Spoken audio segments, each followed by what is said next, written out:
Today, the Iraqi parliament met to save the country, but the parliament broke up instead along the same ethnic and religious fault lines that are ripping Iraq apart. Iraq is now broken roughly into thirds, with members of the Shia branch of Islam in Baghdad and south, the Kurdish ethnic group in the northeast, and an extremist group of Sunni Muslims in the north and west. That extremist group calls itself ISIS. It has declared independence from Baghdad, and its mysterious leader is demanding the allegiance of all Muslims. Charlie D'Agata is in Baghdad.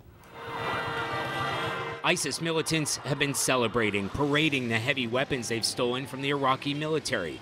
And in a new audio message, the group's leader put the call out for fighters everywhere to avenge what he called the wrongs done to Muslims worldwide. Take up arms, said Abu Bakr al Baghdadi, and fight. Your brothers all over the world are waiting for your rescue. His speech lasted 20 minutes. Baghdadi has never released a videotape, and there are only 2 known photographs of him.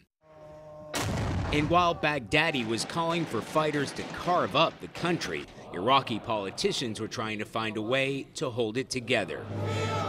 The Iraqi national anthem heralded the opening of parliament today, a fresh chance to form a new, more inclusive government made up of the country's 3 largest ethnic groups. But no sooner had the music stopped than the finger-pointing began.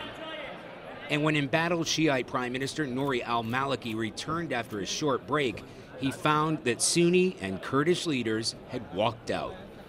Few believe al-Maliki can hold on to power for much longer, leaving the country in a political gridlock and in the grips of a worsening war. Few people thought today would go smoothly, Scott, but Parliament had only been in session for about a half hour before fighting broke out.